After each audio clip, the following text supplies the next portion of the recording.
ఎందరో త్యాగమూర్తుల త్యాగఫలం ఆంధ్ర రాష్ట్రం. నేడు ఆంధ్రప్రదేశ్లో ప్రజలు సుఖ సంతోషాలుగా ఉన్నారా? ప్రస్తుతం ప్రజల మధ్య ఉన్న కులాల కుంపట్లు ఎవరి కోసం? చంద్రయాన్ రాకెట్ యుగంలో కూడా వర్ణ విభేదాలు దేనికి సంకేతాలు? రాజకీయ పార్టీల నేతలు ఏం చెప్తున్నారు? నేటి కాలంలో ప్రపంచాన్ని శాసించే మన యువత మేధాశక్తి ఏం కోరుకుంటుంది? తెలుసుకోవాలంటే ఆంధ్ర యువగలం. ప్రజల మాటే మా నోట. నమస్కారం, వార్తలకి స్వాగతం. ఈనాటి ముఖ్యాంశాలు.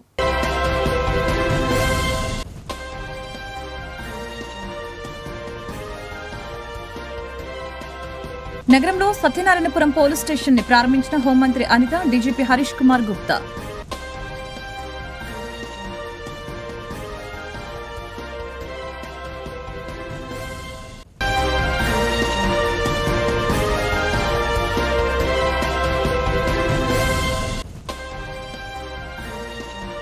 ప్రకాశం బ్యారేజ్ ఎగువన బోట్ మారథాన్ ప్రారంభించిన మంత్రి బీసీ జనార్దన్ రెడ్డి, పీడీడీ మోడల్లోని జల రవాణా ట్రాన్స్పోర్ట్ వ్యవస్థను తీసుకువచ్చి అభివృద్ధి చేస్తామని వెల్లడి.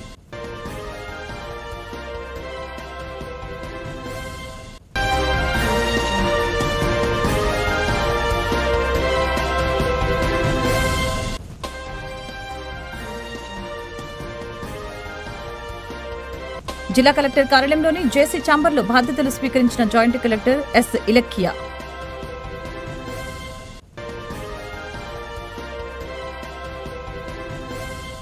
అహల్య ట్రస్ట్ ఆధ్వర్యంలో ఉచిత మెడికల్ క్యాంపు నిర్వహించారు. రాష్ట్రంలో నేరాల సంఖ్య తగ్గిందని ఏపీ హోంమంత్రి వంగలపూడి అనిత తెలిపారు. తెనాలిలో రౌడీ షీటర్లపై పోలీసులు ఓపెన్ ట్రీట్మెంట్ పై హోంమంత్రి అనిత స్పందించారు. శాంతి భద్రతల్ని కంట్రోల్ చేయవలసింది పోలీసులేనని తెలిపారు. తప్పు చేసిన వారికి కులం ఏంటి, మతం ఏంటని ప్రశ్నించారు. పోలీసులపై దాడి చేసే వారికి కూడా రాజకీయ రంగు పులమటం ఏంటని నిలదీశారు. గత జగన్ ప్రభుత్వంలో డాక్టర్ సుధాకర్ మాస్క్ అడిగితే రెక్కలు విరిచి కొట్టారని మండిపడ్డారు. హరీష్ కుమార్ గుప్తా గారికి అదేవిధంగా నిత్యం ట్రాఫిక్కి సంబంధించి కానీ లా అండ్ ఆర్డర్కి సంబంధించింది కానీ అన్ని విషయాలని కూడా టెక్నాలజీని బేస్ చేసుకొని ఇక్కడ లా అండ్ ఆర్డర్ కంట్రోల్ చేయడంలో అదేవిధంగా టెక్నాలజీని అడాప్ట్ చేయడంలో కూడా రాష్ట్రంలోనే ముందుండే మా సిపి గారు రాజశేఖర్ బాబు గారికి, అదేవిధంగా పెద్దలు గౌరవనీయులు అన్న ఎంపీ గారు చిన్ని గారికి, అదేవిధంగా అన్న ఎమ్మెల్యే గారు బొండ ఉమా గారికి, అదేవిధంగా పెద్దలు మన డీసీపీ కేవీసీ సరిత గారికి, డీసీపీ క్రైమ్ తిరుమలేశ్వర్ రెడ్డి గారికి, అదేవిధంగా డీసీపీ సిఎస్డబ్ల్యూ ఉదయరాణి గారికి, డీసీపీ ట్రాఫిక్ కృష్ణమూర్తి నాయుడు గారు, డీసీపీ ప్రసాద్ గారికి అందరికీ కూడా పేరు పేరున ధన్యవాదాలు. ఎస్పెషల్లీ ఈరోజు ఈ కార్యక్రమాన్ని ఇంత బాగా ఆర్గనైజ్ చేయడమే కాకుండా ఒక మోడల్ పోలీస్ స్టేషన్ని నాకు తెలిసి రాష్ట్రంలో ఇది ఫస్ట్ పోలీస్ స్టేషన్ అన్నమాట. అంటే మోడల్ పోలీస్ స్టేషన్స్ చాలా కట్టున్నారు, కానీ అన్నిటికీ మించి చాలా అంటే లోపలికి రాగానే ఏదో పోలీస్ స్టేషన్కి వచ్చాము మనకి సాధారణంగా ఒక ఫీల్ ఉంటుంది. హాస్పిటల్కి వెళ్ళేసరికి హాస్పిటల్ వాతావరణానికి సగం జబ్బులు ఇంకా ఎక్కువ అవుతాయి. మనకి పోలీస్ స్టేషన్కి వచ్చేసరికి కొన్ని పోలీస్ స్టేషన్లోకి వెళ్ళేసరికి మనకున్న బాధ ఇంకొంచెం రెట్టింపు అయ్యే పరిస్థితి ఉంటుంది, ఆ అట్మాస్ఫియర్ బట్టో లేకపోతే అక్కడున్న సర్కమ్స్టెన్సెస్ బట్టో. కానీ ఇక్కడికి వచ్చేసరికి నాకు ఒక కార్పొరేట్ ఆఫీస్లోకి వచ్చినంత ఫీలింగ్ కలిగింది. దట్స్ వై నేను అంత అప్రిషియేట్ చేస్తున్నాను. మీరు ఒక పోలీస్ స్టేషన్కి వచ్చేసరికి ముందు ఒక రిసెప్షను, తర్వాత ఒక ఎస్హెచ్ఓ రూము, తర్వాత ఒక జైలు సంబంధించిన అన్నీ కనిపిస్తున్నాయి రికార్డ్స్తో. కానీ ఇక్కడికి వచ్చేసరికి ఎవ్రీ టైంలో అంటే అక్కడే ఏఎస్ఐ కూర్చుంటారు, అక్కడే హెచ్సి కూర్చుంటారు, అక్కడే కానిస్టేబుల్ కూర్చుంటారు. ఇవన్నీ జరిగే పరిస్థితి నుంచి ఈరోజు సపరేట్గా దీనికి ఈ బిల్డింగ్లో హార్డ్లీ నేను ఇప్పుడే చూస్తున్నా 320 గజాల్లో దగ్గర 2,50,00,000 రూపాయలు పెట్టి ఒక beautiful building, beautiful police station కట్టారు. ఇందులో చూస్తే ప్రతి ఒక్కరికి కూడా ఆఖరికి హెడ్ కానిస్టేబుల్కి కూడా ఒక రూము, ఏఎస్ఐకి ఒక రూమ్, ఎస్ఐకి ఒక రూమ్, సిఐకి ఒక రూమ్, ఏఎస్పీకి కూడా ఒక రూమ్, ఏసీపీకి కూడా ఒక రూమ్ కూడా అలాట్ చేసి ముందుగానే అంటే ఫర్దర్గా మనకు ఎక్స్పాండ్ చేస్తామేమో ముందుగానే ఊహించి ఒక రూమ్ ఏర్పాటు చేయటం. వీటన్నిటికీ మించి this is the first police station having gym.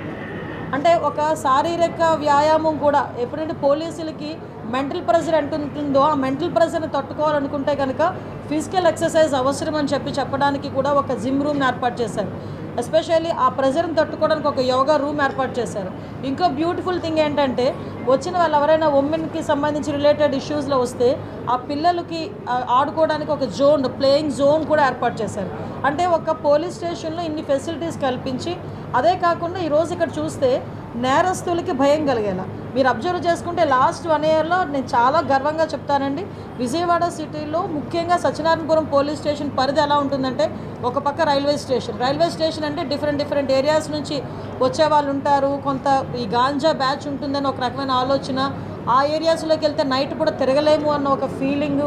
అదేవిధంగా ధర్నా చౌక్, ఎప్పుడు ఏ పార్టీ వాళ్ళు, ఎప్పుడు ఏ ఉద్యోగస్తులు, ఎప్పుడు ఎవరు ధర్నా చేస్తారో అది మానిటరింగ్ చేయటం. పీపీపీ మోడల్లోకి జల రవాణా ట్రాన్స్పోర్ట్ వ్యవస్థ తీసుకువచ్చి అభివృద్ధి చేస్తామని రోడ్లు, భవనాలు, ఇన్ఫ్రాస్ట్రక్చర్ అభివృద్ధి శాఖ మంత్రి బీసీ జనార్దన్ రెడ్డి వెల్లడించారు. ఈ రంగంలో పెద్ద ఎత్తున ఉద్యోగాలు కల్పించేలాగా కార్యాచరణ అమలు చేస్తున్నామని వెల్లడించారు.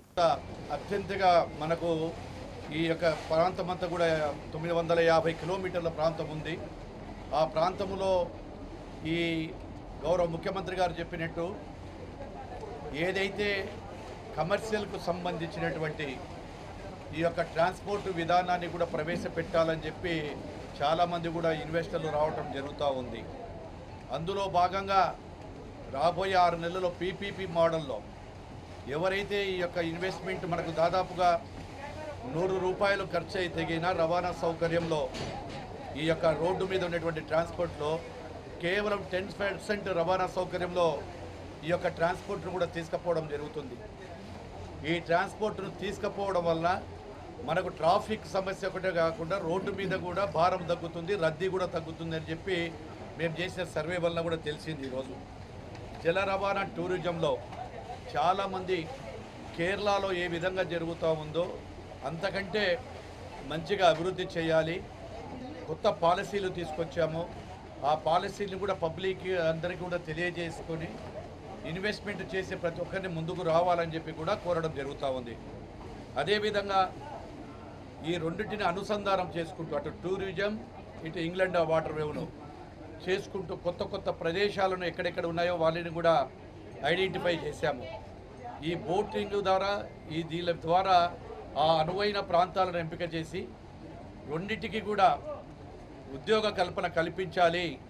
ఎవరైనా స్వతంత్రంగా పెట్టుకొని ఏదైనా పీపీపీ మోడల్లో ముందుకు వస్తే ఆ యొక్క ప్రదేశాలు వారికే ఇచ్చేసి గవర్నమెంట్కు ఆదాయంతో పాటు అదేవిధంగా ఎంప్లాయ్మెంట్ని కూడా సృష్టించాలనేటువంటి ఉద్దేశంతో ఇప్పుడు కొత్త ప్రణాళికలు కూడా త్వరలోనే చేయబోతున్నాము.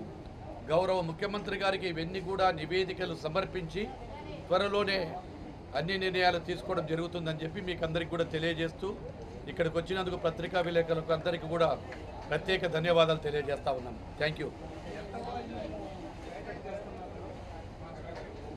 ఏదండి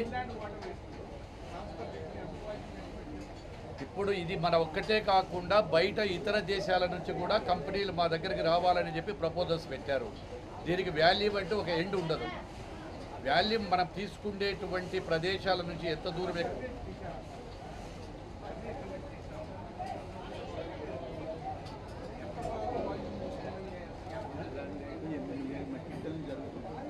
ఇప్పుడు జరుగుతున్నది ఏంటంటే ఏంటంటే మెల్లికతలు జరుగుతుంది. పశ్చిమ ఎమ్మెల్యే ఎలమంచిలి సుజనా చౌదరి జన్మదిన వేడుకలు నియోజకవర్గ వ్యాప్తంగా ఘనంగా నిర్వహించారు. ఈ సందర్భంగా ఆలయాల్లో ప్రత్యేక పూజలు నిర్వహించడంతో పాటు పలు సామాజిక సేవా కార్యక్రమాలు నిర్వహించారు. ఎమ్మెల్యే సుజనా చౌదరి ప్రజలకు ఇచ్చిన హామీలు 100% అమలు చేసే దిశగా పనిచేస్తున్నారని బీజేపీ ఎన్టీఆర్ జిల్లా అధ్యక్షులు అడ్డూరి శ్రీరామ్ వెల్లడించారు.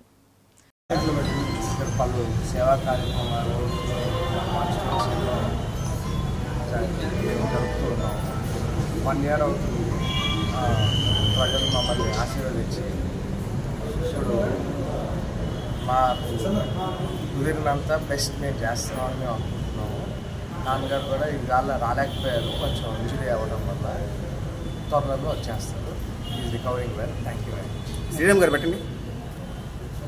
ఈరోజు మాజీ కేంద్ర మంత్రివర్యులు విజయవాడ పశ్చిమ నియోజకవర్గ శాసనసభ్యులు ప్రీతమ నాయకులు సుజనా చౌదరి గారి 64వ జన్మదినం సందర్భంగా ఈరోజు అమ్మవారి కనదుర్గ అమ్మవారి దేవస్థానంలో అదేవిధంగా చిట్టినారు అమ్మవారి దేవస్థానంలో పూజా కార్యక్రమాలు నిర్వహించడం జరిగింది.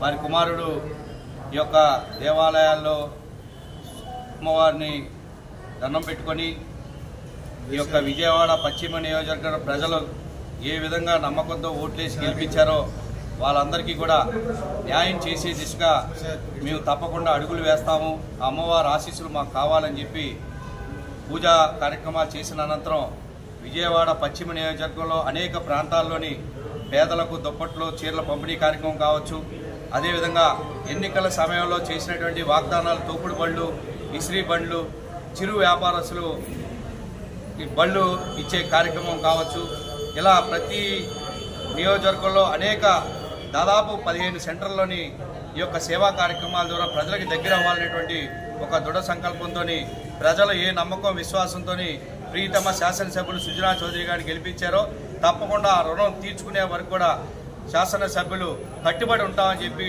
పదే అనేక సందర్భాల్లో కూడా చెప్పడం జరిగింది. కాబట్టి వారికి మొన్న జరిగినటువంటి విదేశీ పర్యటనలోనే దెబ్బతిన్న కారణంగా గత 25 రోజులుగా విజయవాడ రాలేకపోయారు. అందుకని వారి కుమారుడు ఈరోజు ఇక్కడికి విచ్చేసి ప్రజలందరినీ కూడా ఈ యొక్క కార్యక్రమాలు నిర్వహించే విధంగా పర్యవేక్షిస్తున్నారని చెప్పి కూడా ఈ సందర్భంగా తెలియజేసుకుంటూ అమ్మవారి ఆశీస్సులు ఎల్లప్పుడూ సుజనా చౌదరి గారి కుటుంబానికి ఉండాలి. ఈ యొక్క పశ్చిమ నియోజకవర్గ అభివృద్ధిలోని 100% ఎప్పుడూ చేయని విధంగా గత ప్రభుత్వంలోని ఏ ఎమ్మెల్యే చేయని విధంగా తప్పకుండా తీర్చిదిద్దుతారని నమ్మకం విశ్వాసం ఈ యొక్క పశ్చిమ నియోజకవర్గ ప్రజలకు ఉందని చెప్పి ఈ సందర్భంగా తెలియజేసుకుంటూ వారికి ఉదయపూర్వక జన్మదిన శుభాకాంక్షలు ఈ యొక్క పశ్చిమ నియోజకవర్గ ప్రజల తరఫున ఎన్టీఆర్ జిల్లా తరఫున తెలియజేసుకుంటాం. శ్రీశైల భ్రమరాంబిక మల్లికార్జున స్వామి వాళ్ళ నగరాల కులస్తుల నిత్య అన్నదాన వసతి సత్రం కార్యాలయాన్ని నగరంలో ప్రారంభించుకోవటం ఆనందంగా ఉందని శ్రీశైల భ్రమరాంబిక మల్లికార్జున స్వామి వాళ్ళ నగరాల కులస్తుల నిత్య అన్నదాన వసతి సత్రం ఫౌండర్ కార్యదర్శి కొరగంజి జగన్నాథరావు పాత్రుడు తెలిపారు. రానున్న కాలంలో నగరాల కులస్తుల అభ్యున్నతికి కృషి చేస్తామని చెప్పారు. గత ప్రభుత్వంలో శ్రీశైలంలో నగరాల కులమున్న కమ్యూనిటీకి సత్రం నిర్మించడానికి పర్మిషన్ తీసుకొచ్చి 13 సంవత్సరాలుగా నేను చేస్తున్నటువంటి కృషికి నిదర్శనగా దాన్ని ఈ రోజు పూర్తి చేసుకొని త్వరలో ప్రారంభించడానికి సిద్ధంగా ఉన్నటువంటి ప్రస్తుత తరుణంలో దాని ఆఫీసు కోసం కొత్తపేట బ్రాహ్మణ వీధిలో ఈ రోజు నూతనంగా branch office Srisailam branch office open చేయబడింది. ఇందువల్ల 50 మంది భక్తులు, స్నేహితులు, మిత్రులు అందరూ కూడా ఈ యొక్క సత్రానికి రూముల కోసం, కాటేజీల కోసం, డొనేషన్ల కోసం ఇవ్వడం కోసం ఈ కొత్తపేట నెహ్రూ సెంటర్ లో ఉన్నటువంటి కార్యాలయానికి వచ్చి మాకు సహకరించవలసిందిగా మేము కోరుకుంటూ, అందులో భాగంగానే మరి రాష్ట్ర వ్యాప్తంగా ఉన్న నగరాల కులస్తులందరికీ కూడా చాలా ఉన్నతమైనటువంటి ఆ యొక్క సత్ర నిర్మాణం చేయడం జరిగింది. దానికి మిత్రులందరూ కూడా, స్నేహితులు, బంధువులు, మిత్రులు అందరూ కూడా స్ఫూర్తిగా సహకరించారు. అందులో మొట్టమొదటిగా మరి ఫౌండర్ కార్యదర్శిగా నేను ఉంటూ దానికి మా కుటుంబీకుల ద్వారా, మా సోదరుల ద్వారా, మా సోదరుల ద్వారా, మిత్రుల ద్వారా మరి దాదాపుగా 3 కోట్ల రూపాయలు వెచ్చించి రాష్ట్ర వినూత్న చరిత్రలోనే 8 నెలల్లోనే ఆ యొక్క నిర్మాణాన్ని పూర్తి చేసుకొని త్వరలో రూములు కేటాయించడానికి సిద్ధపడి ఉన్నామని చెప్పి తెలియజేస్తూ, మరి అందులో భాగంగానే భవిష్యత్తులో నగరాల కులస్తులకు సంబంధించినటువంటి అతిపెద్ద కళ్యాణ మండపం ఒకటి మరి విజయవాడలో ఉంది. అది 50 మందికి చెందింది. అందులో అవకాశం ఉన్నప్పటికి కూడా, అనేక రకమైన వస్తువులు కల్పించడానికి అవకాశం ఉన్నప్పటికీ కూడా గత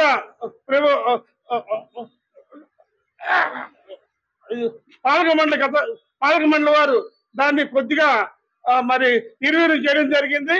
దాన్ని పునర్నిర్మాణం చేసి 1,50,00,000 రూపాయలతోటి దాన్ని మళ్ళీ పునర్నిర్మాణం చేస్తానని నేను ఈ విధంగా తెలియపరుస్తూ, రేపొద్దున భవిష్యత్తులో జరగబోయే ఎన్నికల్లో కొంతమంది కులస్తులు అందరినీ కూడా కలుపుకొని ముందుకు తీసుకెళ్లి దాన్ని ఏకగ్రీయంగా కానీ లేదా సమిష్టిగా కానీ నిర్ణయం తీసుకొని కొత్తగా కమిటీని ఏర్పరిచి ఆ యొక్క కళ్యాణ మండపాన్ని పూర్తి హంగులతో, అత్యధిక హంగులతో ఏర్పాటు చేస్తారని చెప్పి తెలియపరుస్తూ, మరి నాతో పాటు అదే దేవాలయం కమిటీ ఫౌండర్ కార్యదర్శి అయిన కొరగంజి జగన్నాథ పాత్రుడు గారు ఈ రోజున ఈ శ్రీశైలం ఆఫీస్ని ప్రారంభిస్తున్నారు. ఇది ఒక శ్రీశైలం ఆఫీస్ కిందే కాకుండా నగరాల సామాజిక వర్గానికి అన్ని రకాలుగా కూడా ఏ సమస్య వచ్చినా ఏదొచ్చినా తీర్చగలిగే శక్తి సామర్థ్యాలు ఉన్న మన జగన్నాథ పాత్రుడు గారు భవిష్యత్తులో కూడా ముందు ఎన్నో కార్యక్రమాలు చేయాలనే ఆలోచనలో ఉన్నారు. వారు కూడా మంచి వాళ్ళందరినీ కలుపుకొని మంచిగా కార్యక్రమాలు చేస్తూ అందరి సహాయ సహకారాలు, అలాగే ఆయన కూడా అందరికీ సహాయ సహకారాలు అందిస్తూ దినదినాభివృద్ధి చెందుతూ ముందుకెళ్లాలని ఆ భగవంతుడు ఆయనకి శక్తి సామర్థ్యాలు ఇవ్వాలని కోరుకుంటూ సెలవు తీసుకుంటున్నాను. బొబ్బిలి తాండ్ర పాపారాయుడు రేచల బ్రహ్మనాయుడు ట్రస్ట్ ద్వారా మడిచెర్ల వెంకటేశ్వరరావు చేస్తున్న సేవా కార్యక్రమాలు ప్రశంసనీయమని వెలమ సంక్షేమ సంఘం అధ్యక్షులు లవుడు గోవిందరావు పేర్కొన్నారు. 2014 నుంచి కూడా విశాలాంధ్ర రోడ్డులో ప్రతి వేసవికి మజ్జిగ కేంద్రాలు ఏర్పాటు చేసి మజ్జిగ పంపిణీ చేస్తూ ఎంతో మంది దాహార్తి తీరుస్తున్నారని వెల్లడించారు. మడిచెర్ల వెంకటేశ్వరరావు లాంటి వ్యక్తుల్ని దాతలు ఆదర్శంగా తీసుకోవాలని సూచించారు. అందరికీ నమస్కారం. నేడు విజయవాడ వేదిక బొబ్బిలి తాండ్ర పాపారాయుడు చారిటబుల్ ట్రస్ట్ మరియు రేచెర్ల బ్రహ్మనాయుడు చారిటబుల్ ట్రస్ట్ ఆధ్వర్యంలో నేడు మాజీ ఎమ్మెల్యే ఆదిరెడ్డి భవానీ గారి యొక్క పుట్టినరోజు సందర్భంగా ఈ యొక్క ఎంతో కాలంగా మజ్జిగ వివిధ సేవా కార్యక్రమాలు ఆహారం పంపిణీ వంటి కార్యక్రమం చేయడం జరిగింది ఈ చారిటబుల్ ట్రస్ట్ ద్వారా. అందులో భాగంగా నేడు మాజీ ఎమ్మెల్యే ఆదిరెడ్డి భవానీ గారి యొక్క పుట్టినరోజు సందర్భంగా ఈ యొక్క మజ్జిగ పంపిణీ కార్యక్రమం చేపట్టడం జరిగింది. అదే విధంగా నేడు కీర్తి చేసినటువంటి నౌకారపు రామయ్య, అదే విధంగా నౌకారపు అక్కమ్మ దంపతులు యొక్క జ్ఞాపకార్థం కూడా ఈ యొక్క విజయవాడ వేదిక మజ్జిగ పంపిణీ కార్యక్రమం చాలా మంది కూడా తీసుకోవడం జరిగింది. వస్తూ ఉన్నారు, తాగుతూ ఉన్నారు. ఎందుకంటే ఇక్కడ టెంపరేచర్ అనేది అబౌవ్ 40 డిగ్రీ ఉంది కాబట్టి ఈ యొక్క దృష్టిలో పెట్టుగానే ఈ సమ్మర్ అంతా కూడా ఈ చారిటబుల్ ట్రస్ట్ ఆధ్వర్యంలో ముఖ్యంగా మన వెంకటేశ్వరరావు గారు అభినందించాలి. ఎందుకంటే 2014 సంవత్సరం నుంచి కూడా విజయవాడ వేదిక ఎన్నో సేవా కార్యక్రమాలు, అందులో ముఖ్యంగా పేదవాళ్ళకి ఆహార పంపిణీ చేయడం, అదే విధంగా సమ్మర్ లో చల్లటి చలివేంద్రం మజ్జిగ వంటి ఎన్నో సేవా కార్యక్రమం చేయడం అనేది చాలా శుభపరిణామం. ముఖ్యంగా ఈ రోజుల్లో చాలా మంది కూడా బిజీగా వివిధ వ్యాపారాల్లో ఉన్నప్పుడు కూడా కానీ వెంకటేశ్వరరావు గారి యొక్క గొప్పతనాన్ని ప్రతి ఒక్కరు కూడా అభినందించాలి.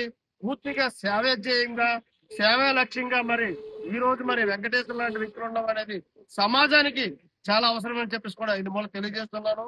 మరి నేడు పుట్టినరోజు జరుపుకున్నటువంటి మాజీ ఎమ్మెల్యే అయినటువంటి కీర్తిశేషులు ఎర్రవనాయుడు గారి కుమార్తె అయినటువంటి ఆదిరెడ్డి భవానీ గారికి వెలమ కుటుంబ సభ్యుల తరపున, వెలమ ఆత్మీయుల తరపున నేను ప్రత్యేకమైనటువంటి పుట్టినరోజు శుభాకాంక్షలు తెలియజేస్తున్నాను. డాక్టర్ లవుడు గోవిందరావు, రాష్ట్ర అధ్యక్షులు, ఆంధ్రప్రదేశ్ వెలమ సంక్షేమ ట్రస్ట్. బీసీ చైతన్య వేదిక ఆంధ్రప్రదేశ్ రాష్ట్ర అధ్యక్షునిగా అన్నం వెంకటేశ్వరరావుని నియమించినట్లు బీసీ చైతన్య వేదిక జాతీయ అధ్యక్షులు వీరవల్లి శ్రీనివాస్ తెలిపారు. గాంధీనగర్ ప్రెస్ క్లబ్లోని బీసీ చైతన్య వేదిక ఆంధ్రప్రదేశ్ రాష్ట్ర కార్యవర్గ సమావేశంలో ఈ నిర్ణయం తీసుకున్నట్లు చెప్పారు. ఈ సందర్భంగా బీసీ చైతన్య వేదిక జాతీయ అధ్యక్షులు వీరవల్లి శ్రీనివాస్ మాట్లాడారు. కులగణన జరుపుతామని కేంద్ర ప్రభుత్వం హామీ ఇచ్చినప్పటికీ ఇప్పటి వరకు జనగణనలో సమగ్ర కులగణన ఏ విధంగా చేస్తారనేది కూడా ఇప్పటి వరకు మనకి తెలియజేయనటువంటి పరిస్థితి ఉంది. కనుక మనం వెంటనే జనగణనలో సమగ్ర కులగణన ఎప్పుడు స్టార్ట్ చేస్తారు, ఏ విధంగా దీన్ని ముందుకు తీసుకెళ్తారనేది కూడా వెంటనే కేంద్ర ప్రభుత్వం తెలియజేయాలని ఈ సందర్భంగా తెలియజేస్తున్నాం. ఎందుకంటే ఏదో గుండు గుర్తుగా బీసీలు ఎంతమంది, ఎస్సీలు ఎంతమంది, ఓసీలు ఎంతమంది అని తెలియజేయటం కాకుండా కులాల వారీగా ప్రతి మండల పరిధిలో ఉన్నటువంటి పంచాయతీలలో కులాల వారీగా జనాభా లెక్కలు సేకరించి అక్కడ డిసిప్లే బోర్డులో ప్రకటించాలని ఈ సందర్భంగా మేము డిమాండ్ చేస్తున్నాం. రాబోయే కాలంలో బీసీ చైతన్య వేదిక ఆధ్వర్యంలో మహిళా బిల్లులో బీసీ మహిళలకు కూడా సబ్ కోటా కేటాయించాలని మేము డిమాండ్ చేస్తున్నాం. అదేవిధంగా ఏవైతే ఉద్యోగులలో బీసీలకు ప్రమోషన్లో రిజర్వేషన్ కల్పించాలని కూడా ఈ సందర్భంగా డిమాండ్ చేస్తూ ఈ ఆంధ్రప్రదేశ్ ప్రభుత్వాన్ని మేము తక్షణం బీసీలకు రక్షణ చట్టం కల్పించాలని ఈ సందర్భంగా తెలియజేస్తున్నాం. ఎందుకంటే బీసీల మీద ఎన్నో దాడులు అరాచకాలు జరుగుతున్నప్పుడు కూడా ఈ ప్రభుత్వం కానీ గత ప్రభుత్వం కానీ బీసీల మీద ఎవరైతే దాడులు చేశారో వారిని ఇప్పటి వరకు శిక్షించిన దాఖలాలు ఎక్కడా లేవు. గనక వెంటనే ఈ ప్రభుత్వం అయినా ఎవరైతే ఎక్కడైతే బీసీల మీద దాడులు జరుగుతున్నాయో వారిని అందరినీ కూడా వెంటనే అరెస్ట్ చేసి వారిని శిక్షించాలని ఈ సందర్భంగా మేము డిమాండ్ చేస్తూ, లేని పక్షంలో ఈ బీసీ రక్షణ చట్టం కోసం మేము బీసీ చైతన్య వేదిక ఆధ్వర్యంలో రాబోయే కాలంలో మరింత ఉధృతంగా ఉద్యమం చేయవలసిన అవసరం ఉంది. కనుక తక్షణమే దీన్ని పరిగణలో తీసుకోవాలని సందర్భంగా తెలియజేస్తున్నా. జై భీమ్, జై పోలే. నా పేరు వీరవల్లి శ్రీనివాస్, బీసీ చైతన్య వేదిక జాతీయ అధ్యక్షుడు. లక్ష్మీ శైలజ, నేను న్యాయవాదిగా పనిచేస్తున్నాను. బీసీ చైతన్య వేదికలో జాతీయ స్థాయిలో అధ్యక్షురాలుగా కూడా ఈ మధ్యనే ప్రమోట్ చేయడం జరిగింది. అహల్య ట్రస్ట్ ఆధ్వర్యంలో ఉచిత మెడికల్ క్యాంపు నిర్వహించారు. ప్రతిపాడు నియోజకవర్గం జొన్నలగడ్డ గ్రామంలో ఉచిత వైద్య శిబిరాన్ని మరియు ఉచిత మందుల పంపిణీ కార్యక్రమం నిర్వహించారు. డాక్టర్ శనక్కాయల ఉమాశంకర్ గారు మరియు డాక్టర్ శనక్కాయల రాజకుమారి గారు కార్యక్రమంలో పాల్గొన్నారు. డాక్టర్ శనక్కాయల ఉమాశంకర్ గారు మాట్లాడుతూ ఉచిత వైద్య శిబిరాలని పేద ప్రజలు వినియోగించుకోవాల్సిందిగా కోరుతున్నట్లు తెలిపారు. ఈ ఉచిత మెడికల్ క్యాంపులో సుమారుగా 250 మందికి మందులు పంపిణీ చేశారు. ఈ సందర్భంగా రాజకుమారి గారు మాట్లాడుతూ గర్భిణీ స్త్రీలు ఎండాకాలంలో తీసుకోవాల్సిన జాగ్రత్తలు, తల్లి బిడ్డ క్షేమంగా ఉండి సులువు ప్రసవం అయ్యే మార్గాల గురించి, వ్యాయామం గురించి మరియు తీసుకోవాల్సిన ఆహార జాగ్రత్తలు, తల్లి తీసుకోవాల్సిన వ్యాక్సినేషన్ గురించి అవగాహన కల్పించారు. కార్యక్రమంలో పాల్గొన్న డాక్టర్స్ శనక్కాయల రాజకుమారి గారు, డాక్టర్ కరీమా గారు, డాక్టర్ కె లిఖిత గారు మరియు అహల్య హాస్పిటల్ స్టాఫ్ మరియు జొన్నలగడ్డ సర్పంచ్ సుధాకర్ గారు మరియు వైస్ సర్పంచ్ ఎం శ్రీనివాసరావు మరియు వెంకట్రావు గారు తదితరులు పాల్గొన్నారు. అలానే అనేక మంది బంధువులు మిత్రులతో కలిసిన ఊరు జొన్నలగడ్డ. మా అమ్మకి మా కుటుంబానికి చాలా అనుబంధం. జొన్నలగడ్డ అంటే మాకు ఒక ప్రత్యేకమైన స్థానం, మాకు మనసులో, మా గుండెల్లో. ఎన్నో సంవత్సరాల తర్వాత మళ్ళీ మన ఊరికి వచ్చి సేవలు అందించాలని చెప్పి ఈ యొక్క కోవిడ్ మహమ్మారి రావటం వల్ల ఈ యొక్క మెడికల్ క్యాంప్స్ కొంచెం ఆగాల్సి వచ్చింది. మళ్ళీ అయితే కోవిడ్ పోయింది, బట్ మళ్ళీ వస్తుంది, జాగ్రత్తగా ఉండాలి. ఈ యొక్క కోవిడ్ మహమ్మారి నుంచి తర్వాత మళ్ళీ మన గ్రామంలోకి వచ్చి ఏదైతే సమస్యలు ఉన్నాయో వాటి సంగతి తెలుసుకొని ఏదైతే మనం ట్రీట్మెంట్ ఇవ్వగలుగుతామో వాటికి ఇస్తూ, అలానే గైనకాలజిస్టులు డాక్టర్ కరీమా, డాక్టర్ లిఖిత ఇద్దరు కొత్త డాక్టర్స్ వచ్చారు. వాళ్ళు కూడా ఇవాళ మీకు సేవలు అందిస్తారు. గవర్నమెంట్ హాస్పిటల్ గుంటూరు హెచ్డిఎస్ కమిటీలో మెంబర్ నేను. మీకు ఎటువంటి ఆరోగ్య సమస్యలు ఉన్నా సరే అక్కడ సరిగ్గా ఒకవేళ ఎవరైనా రెస్పాండ్ అవ్వకపోయినా ఒక్కసారి ఒక ఫోన్ కాల్ చేసినా, ఒక మెసేజ్ చేసినా, మా సీతారామయ్య ఉన్నారు, మా సౌజన్య ఉంది, ఇక్కడ మా స్టాఫ్ అట్లా చాలామంది ఉన్నారు, ఒక్క మెసేజ్ చేసినా వారికి తగిన చికిత్స ఏదైతే లోపాలు ఉన్నాయో వాటిని వెంటనే సరిచేసి ఇవ్వటం జరుగుతుంది. ఈరోజు ముఖ్యంగా మన గ్రామానికి రావడానికి కారణాలు ఏంటి అంటే, చంద్రబాబు నాయుడు గారు 2047కి స్వర్ణాంధ్రప్రదేశ్, ఆధునిక ఆంధ్రప్రదేశ్ని తయారు చేయాలని చూస్తున్నారు. అది తయారు చేయాలంటే మీరందరూ ఆరోగ్యంగా ఉండాలి. మనం ఆరోగ్యంగా ఉంటే మన రాష్ట్రం ఆరోగ్యంగా ఉంటుంది. కాబట్టి మీ ఆరోగ్య సమస్యలు తెలుసుకొని ఏమైనా గవర్నమెంట్ తరపు నుంచి ఏమైనా సహాయం చేయగలమా, లేదంటే ఏమైనా మందులు ఇంకా ఎక్కువ ఇవ్వగలుగుతామా, లేదా మన ఊరికి ఏమైనా స్పెషలిస్టులు కావాలా, అవి కూడా సిఫార్సు చేయడానికి ఇవాళ ఇక్కడికి వచ్చాం. మన వైస్ ప్రెసిడెంట్ గారు శ్రీనివాసరావు గారి సహాయంతో, అలానే మసలా బీచ్ ఫెస్టివల్ పై మంత్రి కొల్లు రవీంద్ర మీడియాతో మాట్లాడారు. జిల్లా కలెక్టర్ ఎస్పీతో కలిసి బీచ్ ఫెస్టివల్ పోస్టర్ని ఆవిష్కరించిన మంత్రి కొల్లు రవీంద్ర జూన్ 5, 6, 7, 8 తేదీల్లో మసలా బీచ్ ఫెస్టివల్తో పాటు నేషనల్ వాటర్ స్పోర్ట్స్ని ప్రతిష్టాత్మకంగా నిర్వహించబోతున్నట్లు ఈ సందర్భంగా తెలియజేశారు. మరియు ఈ 4 రోజుల పాటు ఈ కార్యక్రమాన్ని నిర్వహించడానికి నిర్ణయించడం జరిగింది. మరి ఈ కార్యక్రమంలో భారతదేశంలోనే సౌత్ ఇండియాలోనే అతిపెద్ద ఫెస్టివల్గా, బీచ్ ఫెస్టివల్గా ఇది నిర్వహించబడతా ఉంది. అన్ని రకాలైనటువంటి కార్యక్రమాలు, ఒక టూరిజంని ఇక్కడ ప్రమోట్ చేయాలనే ఉద్దేశంతో ఇక్కడ అమ్యూజ్మెంట్ కానీ, ఎంటర్టైన్మెంట్ కానీ, అడ్వెంచర్ స్పోర్ట్స్ కానీ, అదేవిధంగా నేషనల్ స్పోర్ట్స్ ఈవెంట్స్ కూడా, బీచ్ కబడ్డీ దాదాపు 29 స్టేట్స్ నుంచి టీమ్స్ వస్తూ ఉన్నాయి. మేల్ టీమ్స్ అలాగే ఫీమేల్ టీమ్స్ కూడా దాదాపు 24 స్టేట్స్ నుంచి వస్తున్నాయి. అదేవిధంగా kayaking, 3rd national kayaking Andhra Pradesh రాష్ట్రంలో ఫస్ట్ టైం ఈ కయాకింగ్ని ఇక్కడ నిర్వహించబడతా ఉంది నేషనల్ ఈవెంట్గా. అదేవిధంగా వాలీబాల్, బీచ్ వాలీబాల్ కూడా ఇక్కడ కండక్ట్ చేస్తూ ఉన్నారు. ఈ 3 కూడా స్పోర్ట్స్ ఈవెంట్స్లో చాలా బెస్ట్ ప్లేయర్స్ అందరూ కూడా రాబోతూ ఉన్నారు. నేషనల్ లెవెల్లో ఉన్నటువంటి ఇంటర్నేషనల్ ప్లేయర్స్ కూడా ఈ కార్యక్రమానికి వస్తూ ఉన్నారు. దాదాపు ఒక 2000 మంది ప్లేయర్స్ ఈ ఈవెంట్లో పాల్గొనడానికి వివిధ రాష్ట్రాల నుంచి రాబోతూ ఉన్నారు. అలాగే అడ్వెంచర్ స్పోర్ట్స్ కూడా హెలికాప్టర్ రైడ్స్ ఉంటాయి, అదేవిధంగా ల్యాండ్ పారాగ్లైడింగ్ ఉంటుంది, పారామోటర్తో ఫ్లయింగ్ అండ్ డెమో ఉంటుంది, speed boat, jet ski, bungee ejection, climbing wall, ఈ అడ్వెంచర్ స్పోర్ట్స్ కూడా ఇక్కడ ఏర్పాటు చేయడం జరుగుతుంది. అలాగే ఎంటర్టైన్మెంట్కి సంబంధించి 5th మనం ప్రోగ్రామ్ స్టార్ట్ చేసుకుంటాం. 5th మార్నింగ్ 9 o'clockకి అందరూ ప్లేయర్స్ కూడా వచ్చి అక్కడ రావడం జరుగుతుంది. మొట్టమొదటగా అక్కడ ఏదైతే అమరావతి అసెంబ్లీ రిప్లికేట్గా తయారు చేసినటువంటి వార్తలు ముగించే ముందు ముఖ్యాంశాలు మరొకసారి.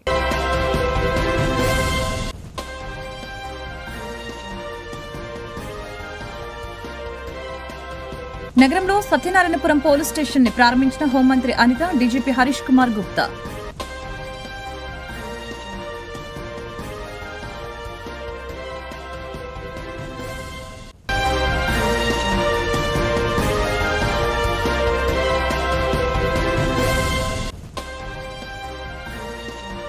ప్రకాశం బ్యారేజ్ ఎగువన బోట్ మారథాన్ ప్రారంభించిన మంత్రి బీసీ జనార్దన్ రెడ్డి.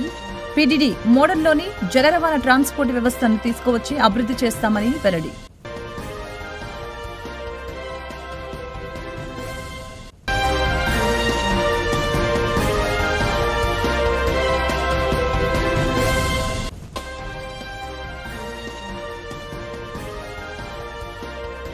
జిల్లా కలెక్టర్ కార్యాలయంలోని జేసీ ఛాంబర్లో బాధ్యతలు స్వీకరించిన జాయింట్ కలెక్టర్ ఎస్ ఇలక్కియా.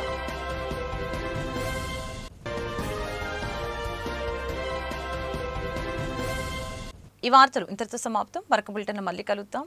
నమస్కారం.